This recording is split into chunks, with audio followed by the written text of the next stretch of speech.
Oh, you want me to do it? Yeah. Welcome to Mentally Chill Podcast with your host Spiiirit and Karson, episode 7. What's up, bitches? Yeah, motherfucker. What's up, bitch? We already said that like twice. What's up, cunt? Okay, that's a little extra. Cunt. Well, that's your language, to be fair. Well, my 4 favorite curse words are crack, cracker, cunt, and cock. The 4 C's. Not to be confused with triple C's, which are illicit drugs. Well, technically not, because I think they're over the counter, but I don't know. I don't know shit about triple C's other than my ex-boyfriend was hooked on them. That makes me want to talk about like the bad juju with all my exes, but I don't know if that's appropriate to talk about. Why is that not appropriate? I'm not gonna. Okay, you know what? Let's talk about the bad juju. So I have like every single one of my ex-boyfriends, for some fucking reason, has gone through an awful tragedy after we break up. One of them was involved in the Parkland shooting. They were at the school when the school got shot up. Damn. One of them, their house burned down. Literally, their house burned down and they got a brain tumor. One of them became a drug addict and went to jail. I can't... Oh, one of them, after we broke up, their car broke down, which doesn't seem like a big deal, but they loved their car. And they went, like, homeless for a couple days. Maybe when we break up, I'll finally kill myself. Kendrick! I'm sorry. It's bad timing.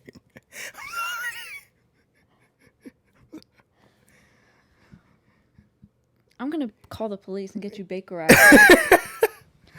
Yeah, that reminds me of the time... Dude, the amount of times I've been arrested last year just because I was so mentally unstable, I kept getting arrested by the police. Oh, yeah, all those times we got arrested. I think that's so ridiculous. Not arrested, but like I know, committed. but they put me in handcuffs. They tied a belt around my waist and tied my hands to the belt. It's some True. Kinky shit. Yeah. I feel like that's really odd. Like, because I wasn't even suicidal or a threat to myself, but they said if they take me, they have to handcuff me. And I couldn't say no, because otherwise they'd actually place me under arrest. Yeah. Like, there was one time where I tried arguing with the cops, like, no, leave me the fuck alone, I don't want to go. And they literally were, like, threatening to arrest me. I was like, cool. Yeah. I definitely think police need better, like, mental health training. And they also, instead of sending the police, they should send a crisis team or something like that, or just a few EMS. times they did, like the cops were like specialized in crisis. Right, but the one that wasn't was just a fucking asshole to me the whole time. They were kind of a dick sometimes. He was an asshole. He's like, so what's the problem now? I'm like, thanks for making me feel like shit about my mental health. There was that one officer, though, that came that one time. He's like, I knew your brother. He was really nice. No, the other one who came up, and he's like, hey, I know Indy's been having a hard time recently. Wanted to come up and check on her. I heard you guys called. Wanted to make sure she was in good hands. And I'm like, that's really nice. Oh, yeah, that is really sweet. I can say I definitely have had better experiences in Wisconsin rather than Florida. But yeah, Florida was just trash. Nonetheless... Waited hella long. Waited way too long. They were like, didn't even fucking care. One of the hospitals in Florida left me outside, literally naked under a robe. He found me on the side of the road. I had to go back in and grab your clothes. Yeah. I had to wait for a cop to bring me back to her clothes. I'm like, yo, they never gave her a clothes back. She's like, well, she left. I'm like, what do you, just give me your clothes. And the fact that they let me leave after I told them that I was going to kill myself. I literally... Gotta take my beta blocker because my heart's fucked up. No, I fucking told literally the doctor, the crisis counselor, the nurses there. I was like, I'm gonna kill myself if you guys let me go home. Seriously, I need help. I need to be committed to the mental hospital. I'm really sick. And they lied on my medical records and told me they're discharging me because I'm not following up with the follow-up program. With your doctors and stuff? Yeah, outpatient treatment. Yeah. I'm like, bitch, my outpatient treatments aren't for another month. What do you expect me to do? That's what was annoying me. That was like, they're telling you you're not following up when the appointments were for literally months later. Right. It's like, how the fuck are you supposed to follow up? So just turn off my suicidal thoughts? I just postpone killing myself? I postpone killing myself. Change the date. Yeah. Doesn't fit my schedule. I might as well move this up. All in all, Florida healthcare, especially their mental health system, is fucking dog disgusting. shit. It's disgusting. Dog shit. Worst experience. They have a really the suicide hotline too is also a fucking joke. It's a joke, bro. Oh, so you want to kill yourself, huh? Must be really hard. Yeah. It's like it's That's the equivalent exactly of how like they don't talk kill to you. yourself, you're too sexy. It literally, they're like, don't kill yourself, man. That means you'll die. It's like, well, no fucking No shit, fucking bitch. idea, dumbass. Like, I'm sorry, the suicide hotline is just so shitty. It's just the way they like insincerely care for you and like pity. It's all pity. And a lot of suicidal people do not want pity. That is the last thing they fucking want, because then they feel guilty and then they want to kill themselves even more. And this is not to say don't ever get help. You know, Please get help if you're not doing okay. Yeah, but this is just our experience where we were at. Don't feel alone if you've also had a shitty experience with mental health system and the suicide hotline. Yeah, this is not us saying don't get help. This is more so just our experience and like what we went through last year and like what she went through, especially last year. That's just what we went through. There was one time where the suicide hotline literally hung up on me because they're like, we can't help you. Yeah. Like the amount of times that I've been let go from mental hospitals, literally yelled at by doctors because they're like, we can't help you. And then I get frustrated and then they, like my primary doctor in Florida, I was on the floor throwing up and screaming in pain because I was having a psychotic episode. I was not there mentally. I couldn't help it. And she yelled at me and my mom, what the fuck do you expect me to do? I can't help you guys.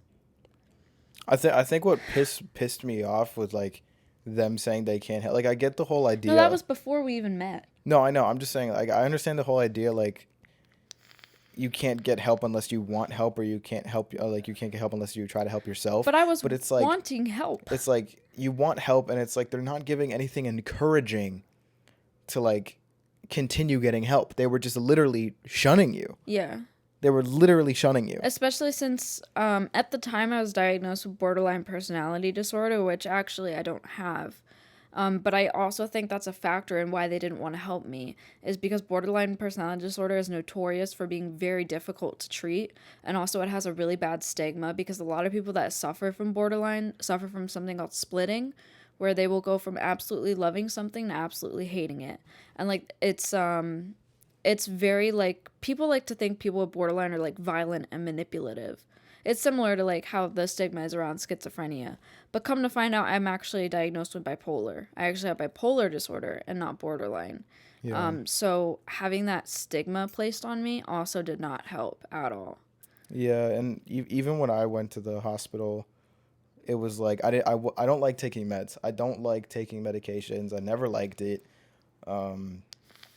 And when I first went in there, first thing they did was like, well, we're going to put you on these drugs. And I spent like 2 days being like, I don't want to take them. Like, I'm not ready yet. Like, I know they might help me. And after like the day that I took them, after refusing it again, they're just like, well, you're not going to get better unless you take these. I'm like, yeah, that's the thing. Like, I am all for putting people on medication if they need it, but it's not for everybody. Everybody's treatment plan is different. Some people need medication, some people don't. Some people need therapy, some people don't. Yeah. It was just one of those things where that's where it kind of clicked in my head. I'm like, okay, I need to act like I'm good to get the fuck out of here. Yeah. Which I was good by the time I left. I was pretty good, but it's like I did falsify it in a lot of ways because I was like, I just need to get the fuck out of here. Yeah. Because they don't give a fuck. They're doing the same thing every day, talking to me. Are you still hallucinating? Are you still this, that, and the third? Do you still? I'm like, yes, yep. And then the last thing, I'm like, I need to go home. So every question they ask, I'm like, nope, I'm good. And they just let me go. I'm like, you know I was lying. Yeah. You know I was fucking lying. But then again, they can't hold you against your will after 3 days. Yeah, 100%. But I'm just like, you guys are like not even trying. Like, I understand, like, you have to try and get better for yourself, but it's like, isn't it your fucking job to help people? Right. And like give them encouragement to get better? Like, that's what I never understood. It's like, you're not even encouraging me to get better. You're literally just like, well, if you want to die, then go. It's like, what? Right. And there's a lot of blame in the mental health system as well. It's like, they tell you it's not your fault, but then there's a lot of like scrutinization. Is that the right word? Yeah. They scrutinize you. I feel like that's so wrong. I think that's what's the most annoying part is just the scrutinizing, the fucking the guilt tripping. The fucking guilt tripping. Or the gaslighting, too. The gaslighting. Because they encourage you to do research on your mental health and take care of it. But as soon as you think you have something, they're like, and no. as soon as you think you know a little bit about your medications, what medications you might need, they're like, oh, we're the doctors here. You don't know shit. You don't have your degree. You know what I mean? That's kind of universal as well, especially with people that suffer from chronic pain and also people that suffer from addiction. They are treated like fucking shit. Like, I don't even want to talk about it anymore because it's just like... No, actually, speaking of mental health, this motherfucker had a panic attack. Oh. No, damn near had a panic attack. Over what? Over... What did you almost have a panic attack over? Over the concept of birds. The concept of birds. Okay, here's the thing. So India was in bed, and I was, like, sitting on my chair at my desk, like, kind of next to her. I think I was, like, feeding my turtles or something. And we were playing Cluster Duck.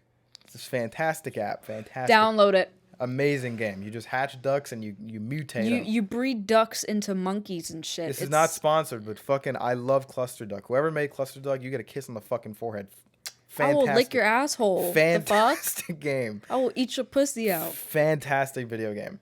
But we were talking about that, and I was just like, man, birds are like she was like ducks are birds. I'm like, wait, really? Like, yeah, obviously. The fact you didn't know that. I was like, ducks are considered birds? I'm like, well, yeah, true. You know, they have the parts. And I was like, oh, but then they, you know, like they're built weird. And then I'm just like, oh. And I got so anxious. Wait till you find out about pterodactyls. Like, the motherfuckers are scary. Like the idea of like the anatomy of birds and what birds are started giving me so much anxiety. And I looked at India, I'm like, oh. She's like, you good? I'm like, are you about to literally have a... Because his panic attacks are pretty scary. They look just like seizures. And I could tell he was like starting to fall over a little bit and his eyes were like rolling back. I was like, are you fucking kidding me? Over ducks and birds? I was like, you're on your own with that one. I'm not gonna help you with that one, son. Oh my gosh. It was just like the thought of birds that just gave me so much anxiety and like how they work. It just, it fucked me up. You know what makes me anxious? This is gonna sound so stupid and I feel like this is part of my psychosis. Sometimes I get scared of like, what if I were to morph into an animal right now? How much would that hurt? Like, if I were to turn into a werewolf right now and feel my bones grow and like... Oh, it would be excruciating. It'd be excruciating. Or like switching bodies with somebody and having like different mouths. Like, my teeth would be in different places. I don't know why. That just freaks me out. Ugh. That's why, like, whenever I watch those movies about bitches, like, switching bodies with each other. Oh, like Freaky Friday? I know that fucking hurts because your teeth ain't in the right place. I know that feels real weird. I know your tongue feel real weird right now. Yeah. Like, y'all got different anatomy and shit. I know your pussy lips feel a little wide. a little your wider. Your stance is a little wide. Your stance a little funky there. Yeah. So you compensating for your new pussy lips? Anyway. Yeah, damn near panic attack over the concept of birds. Even now when I think about it, it gives me the fucking heebie-jeebies. You know what also almost gave me a panic attack? Kendrick was in bed the other day. I'm not even going to explain it. I'm just going to... Okay, pretend I'm Kendrick and I'm asleep. Okay, this is exactly what he did. And I watched him do it because it was like 5 a.m. Okay, hold on. So I'm Kendrick. I'm asleep, right? She's Kendrick.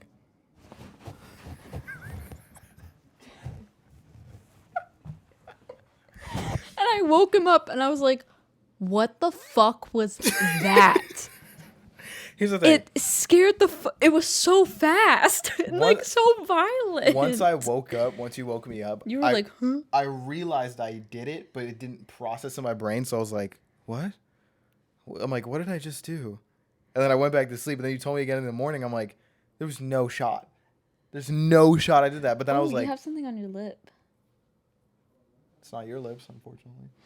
Get out of here. But yeah, I remember doing it once I woke up. But like when I went back to sleep and woke up again, I was like, "There's no chance.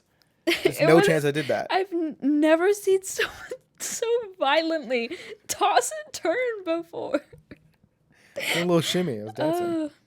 I was doing a little. I guess this whole podcast is about to be mental health, about mental health too, because I'm currently going down on my Klonopin. I was on 1 milligram a day, which doesn't sound like a lot, but it is a decent amount. Now I'm down to 0.5. It's been about almost 2 months going down, but I'm down to 0.5, and I'm really proud of myself. I'm so proud. Thank you. But the weird thing is, I'm so much more tired than usual. And I don't get that because I'm coming off of a sedative. So why the fuck am I more tired than usual? I slept in until 12 o'clock today. Usually when I was on Klonopin, I was awake at 7 in the morning, 8 in the morning. But I think my theory is that since you're getting off of it, your body's kind of just like trying to remake what the Klonopin was giving, like the GABA receptors, whatever the fuck it's called. So maybe it's like it growing back as being a natural sedative. I don't know. Or maybe it's like making my antipsychotic work harder. I don't know. Maybe it was counteracting. Because I'm also gaining a little bit of weight and I'm like sleeping a little better. Because when I was on that much Klonopin, I wasn't sleeping well at all. And I also was pretty skinny. But now I'm gaining weight, which is a side effect of antipsychotics. And I'm also oversleeping, which is a side effect of antipsychotics. And I haven't changed any of my other medications. So it's weird. It's like this like paradoxical effect that's happening. But nonetheless, I'm very proud of myself because last time I tried getting off Klonopin, I lasted 3 days. And I was like, I can't do this. But to be fair, you went off like really quick. I didn't. I tapered the same time. Yeah. I think also you're more stable now. I was more I think it was because I didn't want to get off of it. I was still in that mindset of I need it. Because I think what also it is getting off of it is a mental task in itself. Yep. A lot of people that try to taper off of it, they're mentally anticipating something bad to happen, so something bad happens. I think with you this time, it was like okay, we're going to ride this one out. Yeah. I think that's why you're handling it a lot better. That's not to say that withdrawing from benzos is so fake, because a lot of people really struggle with that. But for me personally, second time around tapering off, I've had virtually no side effects, which is fucking crazy to me, especially because I'm tapering 0.25 milligrams at a time. And you also weren't on amitriptyline at the time. No, I wasn't. I don't think I was. No, you weren't on amitriptyline. You started amitriptyline in January. Yeah, that's my antidepressant. That finally works. That's another reason how I found out I have bipolar is people with bipolar mania can be triggered by SSRIs, which is a certain class of antidepressants. And every time I would take something like Prozac, Celexa, Lexapro, that kind of stuff, I would instantly, like within 3 days, be off the fucking walls, like super wired, super anxious, super panicky, fucking psychotic, borderline psychotic. And I didn't know why. And I kept telling doctors, yo, this is not fucking working. And finally, it wasn't even my psychiatrist, my primary doctor put me on an SNRI, which doesn't work the same as an SSRI. Yeah. And it's the first antidepressant that I've ever fucking taken in my life that has actually done its job and pulled me out of a depression without making me go fucking batshit crazy. Thank God for amitriptyline, bro. Yeah, great job. Yeah. It does a great fucking job. What the fuck was Role Model thinking? Yeah, that's how I'm going to lead this in. What the fuck was he thinking? Role Model's a music artist, if you guys don't know. I love some of the Role Model songs. What the fuck does he know about writing sex music? It wasn't even sex music. It's masturbation music. I'm sorry. If this completely tarnishes my relationship with Role Model, any relationship, I honestly don't give a fuck about most people. But what the fuck were you thinking, bruh? Kendrick showed me this song by Role Model called Masturbation Song. And he simply just said, read the lyrics. And I have never felt assaulted through a phone before. I think that is the closest I'm going to feel to getting assaulted. And I don't mean that to like diminish being sexually assaulted, but holy shit, that was so violating to read. He's gonna go ahead and read the lyrics now. Verse fucking 1. I touch myself more than I should be. I think of you, is that a good thing? I close my eyes and I'm right above you, facing your thighs, you said I love you. Verse 2. I leave at 10, you hit the showers. Who's in your head when you push your flower? Motherfucker, you better not be talking about her touching her little poo-tang. Her little fucking magical abyss. What the fuck? Push her flower? Also, what do you mean push? Like, nobody's masturbating like with their this.